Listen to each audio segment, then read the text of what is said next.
Chapitre 3. Dans l'atelier du démon règne une atmosphère pesante. Plomb commence tout juste à se remettre de ses émotions. Aussi loin qu'il se souvienne, il a toujours ressenti une profonde terreur lors des accès de rage d'assembleur.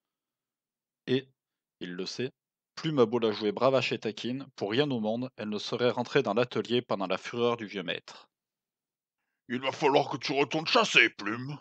dit le vieux démon. Alors ça y est, vous allez enfin pouvoir finir ma commande, maître? Quand tu me diras un jour ce que tu veux faire avec un double parfait. Mais enfin, maître, je veux simplement un mannequin pour essayer mes robes. Je suis une démone de bonne éducation, vous savez. Dit-elle d'une voix blanche et innocente. Assembleur saisit alors le bras de Plume. Tu sais que le mensonge me met dans une terrible colère, jeune fille. À ces mots, la démone se sent pâlir. Mais elle tient bon. Et, avec son plus grand sourire et sa plus belle voix, les yeux dans les yeux, elle répète, Juste un mannequin, rien de plus. Très bien, Plume. dit Assembleur. En ce cas, regarde dans la gemme de Rodilwen. Regarde ce visage que j'ai trouvé pour toi. Les gemmes de Rodiloen, comme celles que possède Assembleur, sont assez rares à Pandémonium. Elles permettent de regarder à travers les plans. On raconte qu'elles sont toutes apparues lors du grand éclatement. Plume regarde avec attention la gemme. Ce qu'elle y voit lui arrache un radieux sourire. Assembleur l'avait enfin trouvée, l'humaine parfaite. Plume n'en revient pas. Ce visage est parfait. Grâce à lui, le mannequin sera achevé. Plomb, qui regarde par-dessus les potes de la démone, frémit. Donc tu vas faire ton truc là et en ramener une deuxième comme toi?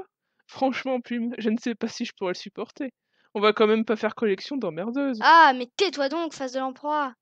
Je supporte bien ta trogne tous les jours. Plume, arrête avec ce surnom. Essaye d'être original, ça changera. Et les voilà partis pour une énième dispute. Mais, Assembleur, dont la patience s'amenuise à mesure que se mettent à voler les noms d'oiseaux, se fend d'une intervention dont il a le secret. Le vieux démon se met entre les deux, prend une profonde respiration et... Les gamins fougueux se calment avant même qu'Assembleur ne se mette à leur crier de s'arrêter. Après un court moment de flottement, Plume décide de se préparer. Bien qu'il ne le dira jamais, Plomb aime la regarder se concentrer. Quand, le geste sûr, avec du sang de Maugriave, elle trace sur la peau de ses bras fins les symboles des anciens démons. Elle commence par la rune du corps, Sarira, puis l'esprit, Atma. Enfin, sur son ventre, elle trace le Naharaka, symbole des enfers. Une fois les peintures corporelles terminées, elle débute alors la danse rituelle. Plomb est comme envoûté. Plume, les pieds nus, est en transe. Elle étale tout d'abord sur le sol une épaisse couche de poudre d'os de Dumaïm. Et là, tout commence. Plume vole quasiment au-dessus du sol. Chacun de ses pas gracieux trace une courbe, une ligne, qui deviendra petit à petit une rune.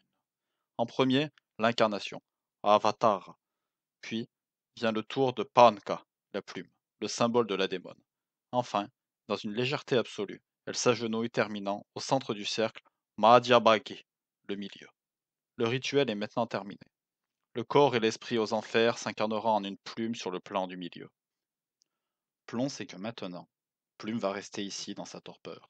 Plusieurs heures, plusieurs jours ou même plusieurs semaines. C'est cela le moment qu'il déteste. Quand Plume part aussi longtemps, il s'ennuie, seul avec Assembleur.